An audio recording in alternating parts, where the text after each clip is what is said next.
Good morning, explorers. So this video tutorial is just a quick introduction. Hi. Quick interruption just before I continue.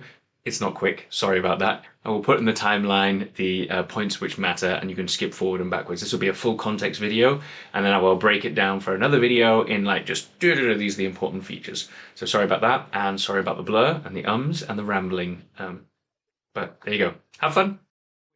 Introduction to the new mobile app for the Zen-Specs. Yes, the Shaitan app is very powerful, very cool, but just this whole Wi-Fi connectivity thing wasn't working. So I decided to fix it. So now we work on Bluetooth and everything is very streamlined. So the first thing you're going to need to do is follow some of the previous videos on how to connect to your local Wi-Fi and connect your Wi-Fi and then go onto the settings page and update to the dev branch, which will be up there on the top set of settings, top set of buttons on the settings page. That will then update from the most recent update in the development branch, which will then give you Bluetooth activity. Some of the controls do change as well. Some of the manual controls change from the device, so I'll need to send you the updated controls for that as well, but that's less of a thing because from now on I expect more people will start using the app.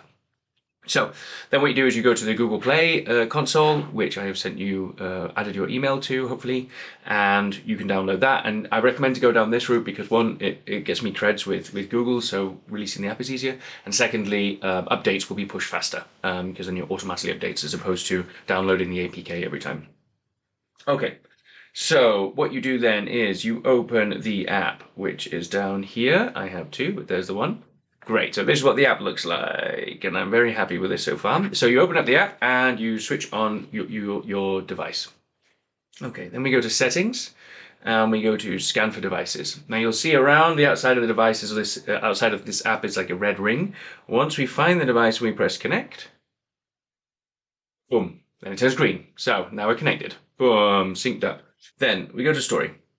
So story mode is the first page. This is what most people really are looking for, which is just simply give me an experience. So this is like in the previous app where each of those correlates to a frequency band and plays a 10-minute program that works in that frequency band. So that's working on the neural entrainment hypothesis of the mechanism of flicker light, which is one of the 3 or 4 or maybe 5 different theories going around about why it works. And so we have theta, which is 3 to 8 hertz, alpha 8 to 12 hertz, low beta 12 to 16, 17 hertz. I can't remember what I put in there. High beta is in the 17 to 25. And then we jump up to gamma, which I put as 35 to 40 hertz. And 40 hertz being the very interesting one with a lot of research right now in a myriad of fields. Now we get to the fun stuff. So the fun thing is the only downside of this is that you need to have MP3s, and you know I'm an old school OG millennial, so I like to own my music. So I have these, but what you need to do is make sure you have an audio track on your phone. So it's not syncing to Spotify; they will never sync, and I will never collaborate with Spotify. Just so you're aware, MP3 file or whatever file, any audio file. I'm gonna put this, replace existing track. Yep, sure, why not? Because I'm gonna give you a fresh tutorial. So there we go, and now it's synced. That was it. Great. So if I press play, it's now synced. It's just playing. It's just like that, straightforward. Okay. The only thing, so I'm very happy with this. And what it's syncing is the audio data from the file, from the audio file, is being transferred into flicker light and the flicker frequency and the brightness. So they are kind of like dancing with the music, so to speak. Yeah, that's really good. Pause, done. And when you pause it, it switches off, and when I press play again, it will start playing again. Very straightforward.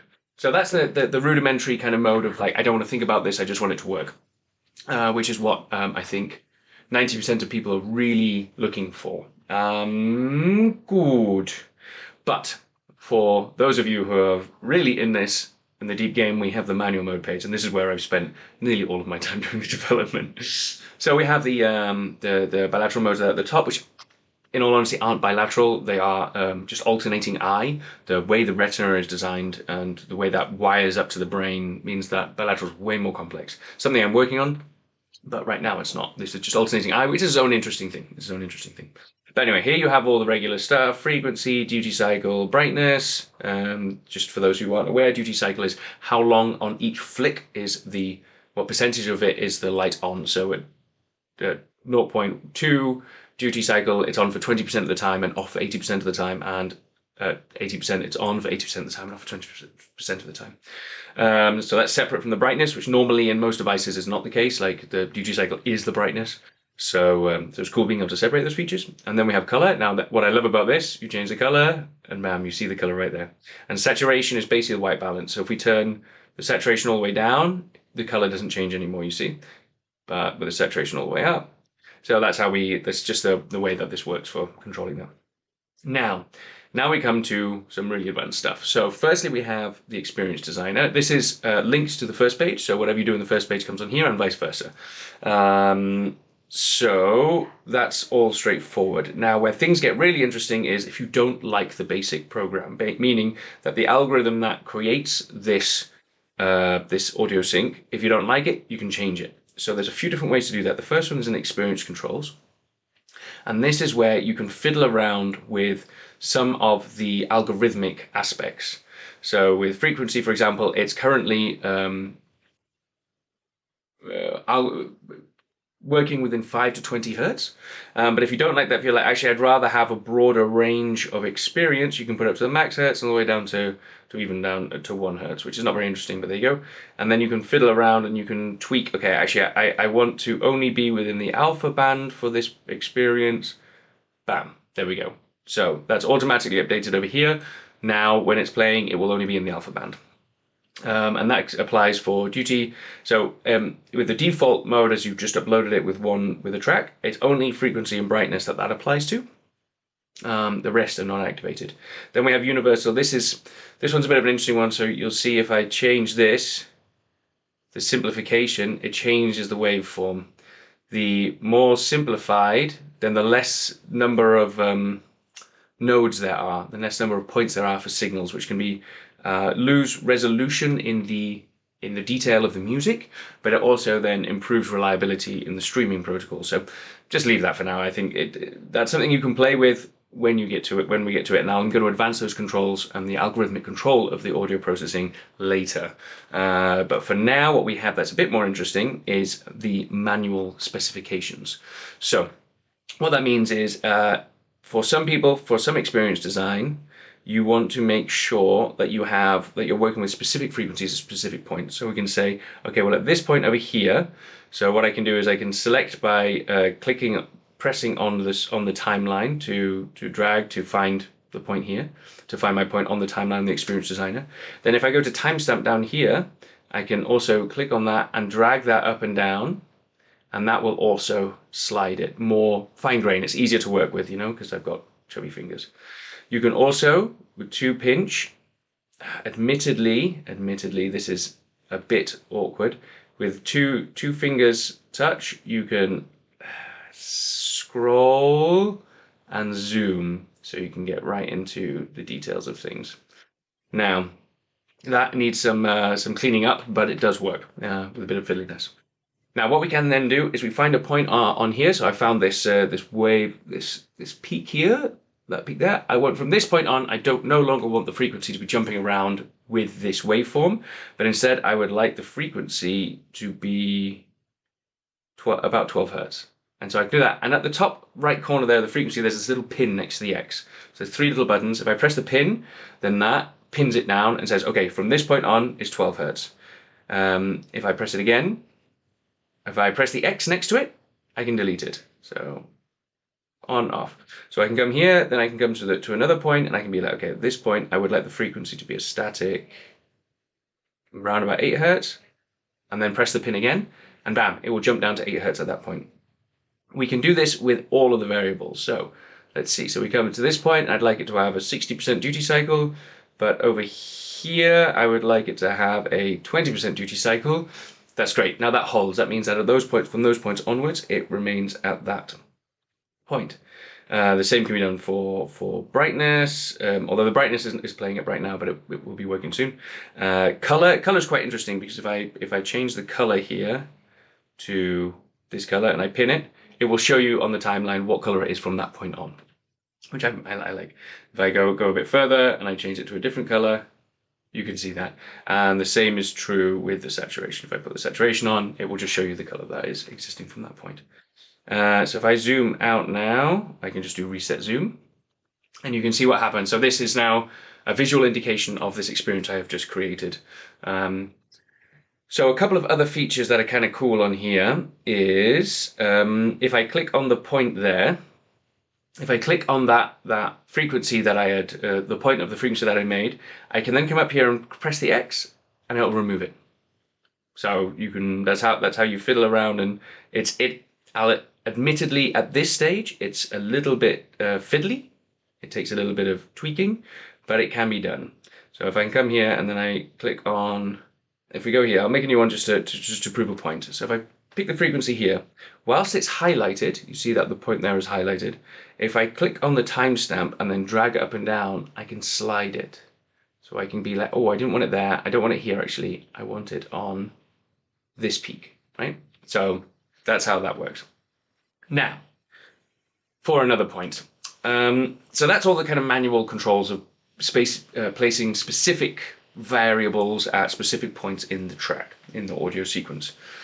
The next thing is all of this button to the left of the pins there. There's this little gray button, and what that is that switches on and off algorithmic processing. So if I now press frequency here, because if you look at the very bottom of the timeline, you'll see there is this red pin, and that just moved from the very end to here. That's because frequency is automatically on, as in frequency algorithmic responsivity is automatically on, and so by pressing it, I've switched it off at that point, which sets it at that static frequency. Now if I come over here to the end and I say, actually from this point on, I'd like it to be dancing to the music again, I can press the button again, and you see how it switches on, you see how it creates at the bottom there that red pin with a blue line behind it. That means from that point on the frequency is dancing there. It's not updating at the top there, that's something I'll fix later. But you can do that with everything. That's duty cycle. If I want the color to dance, then there you can see the little green, the red pin and the green line. That means from that point on the color is dancing. And if I come there and there, oops daisy. So what happens now is you can see, if you look at the red pins at the bottom of the timeline, the top one, the top layer, has this green line between them, and then it goes nothing, and then red pin, and then green line, and then and then it's a color, and then it's a static color, and there's another static color, and then it's a static saturation, and then once it reaches the next red pin and the green line following it, then the color is dancing again, so to speak. If I zoom out, that's what that experience kind of looks like. So it's a lot of information, it's a lot of data that I've tried to put in a very tiny screen. So admittedly, it's like, whoa, but the point is that it's very powerful and hopefully scalable in that it doesn't, it shouldn't be overwhelming. It should be kind of like expansive bit by bit. So you look at it, it starts very simple. If you look at story mode, you just throw up the track, it works. And then from here, you can add layers as you go, as you get more comfortable with what you're trying to do, what kind of experience you're trying to design, what kind of frequencies do what. You can then really explore that. Then what we do, because obviously we like to keep track of what we're doing, we have save experience. So we press save experience, and then what we want to do is rename the track, because it then separates it from the original audio file. It creates a new audio file. Toxic tutorial, toxic tutorial, boom. And now that's saved. So, experience saved, great. Now that's saved inside on the Android device. And then you can export the ND-JSON. So if I click on that, then I can send this file somewhere.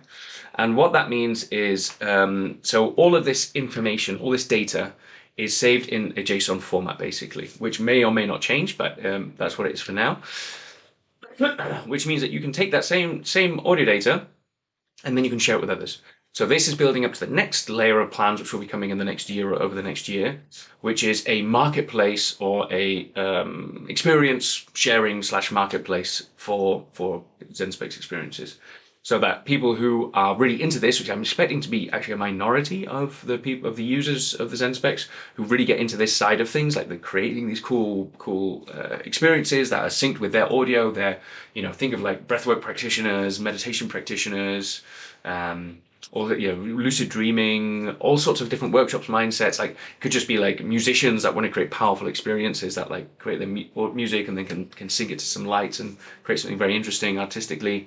Then they can then share that online, eventually also reaching a stage in which they would be able to sell them online, right? So people, instead of having a subscription model, we will have a kind of somewhat freemium, kind of pay as you go, pay as you use.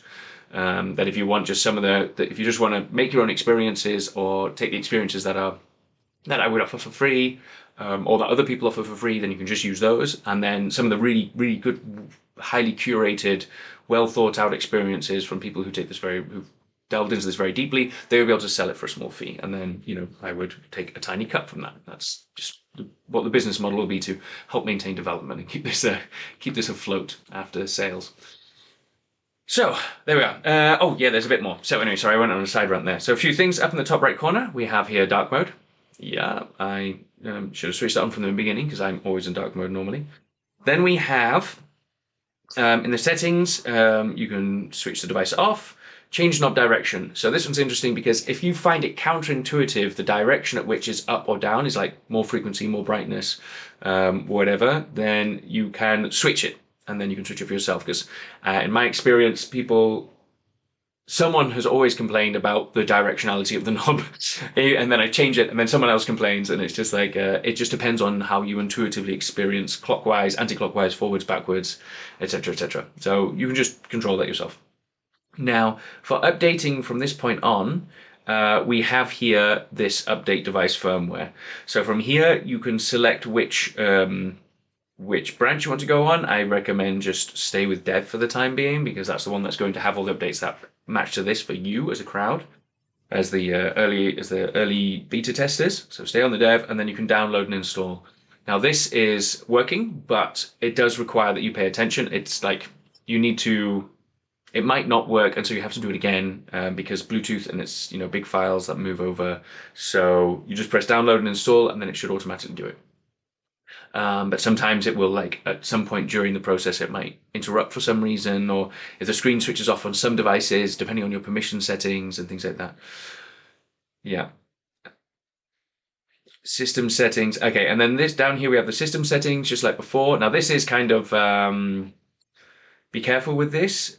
This is where we change things. So this is where, if you have any issues, it's probably the first place I would come to, or like you give me a call or send me an email, and I'd be like, hey, let's have a look at this section and see if something changed that shouldn't have changed, and then we can change it back. So if you do need to change any of these, then use the command key, which is the first column there. So if I want to change for example, so the one that is interesting for some people is LED duration. This is something you can change. Now this is the default length of an experience on the first page, these experiences. So if you wanted to change it, it's currently 600 seconds, which is 10 minutes. If you want to make it longer or shorter, then you come down here and you would type in LED underscore duration. And let's say I want it to be 20 minutes.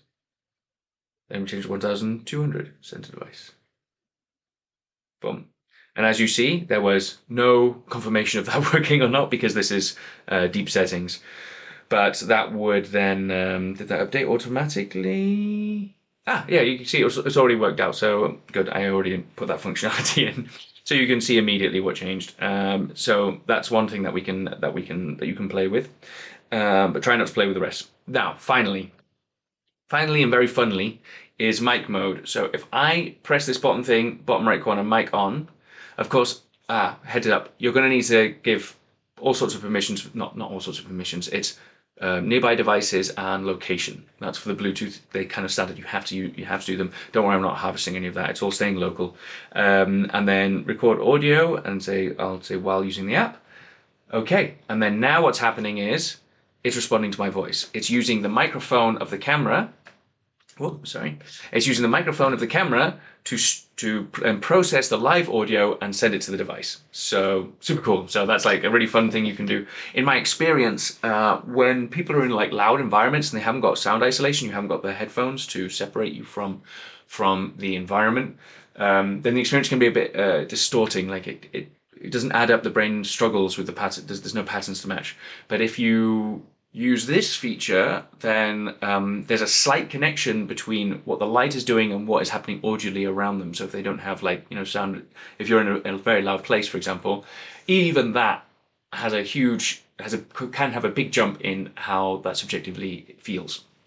And so it's an option that's there, that's cool. And also, if you're in like a live jam or something like that, then you can respond. You can have an experience that matches with what you're experiencing right now, or audibly in your environment. Cool. Yeah. So that was nearly everything. There's one more thing, which is we come here, we come here, we come on any page, in the top there, next to the dark mode, there is a little submit feedback box. So how this works is if you have a feature thought, if you have a thought of like, oh, I'd love to be able to do this, or I'm missing this, or it's not, I'd love to be able to add this layer, then I'd love to hear about it. And then there's also report a bug. So they both kind of go to the same place, but it just clarifies for me what bucket things need to go into. So if I click on report a bug, for example, it takes a screenshot of the page I'm on, and it gives me the ability. So I could say, for example, report a bug. Like in the experience designer, I can do a circle around here and then say working well. Yeah. Okay. Then submit. Boom. Okay. That gets sent over to me. I get a message and I can add that then to my list of things to do. You can also use the same thing for request a feature. Exactly the same thing. Like up here, I'd love to be able to manually type in the value here. Boom. Right. That gives me so much information. There's like so much detail that comes with that sort of feedback format where you can just highlight and then add some text, and it's like, great, that's where you want that thing, or that's where you're experiencing that problem. So I'd really appreciate if you use that. Any testers, I need people to tell me what's wrong. Obviously, I know these programs inside out, so it's very hard for me to get the lens of like, wait, what's difficult, what doesn't make sense, what's clear. So if you would use that, that would be great. I'm gonna switch off the mic. And yeah, I think that's everything for now. So sorry, this has been a very long video, but it does kind of go into depth about the app. And as testers of a new app and a new device that's all kind of like very fresh, I think it's very helpful to give you all the context and all the information. If you have any issues, just as always, please just ping me, just ask. I'm more than happy to help. I need you. Your input is very valuable, very, very valuable at this stage, especially, but always. And yeah, otherwise, have fun. Have a play around with it. It's like playing around with the frequencies and the duty cycle. It's going to be very interesting in seeing how your visual experience changes, how your subjective experience changes. Working with the bilateral, the alternating eye features can be very, very interesting.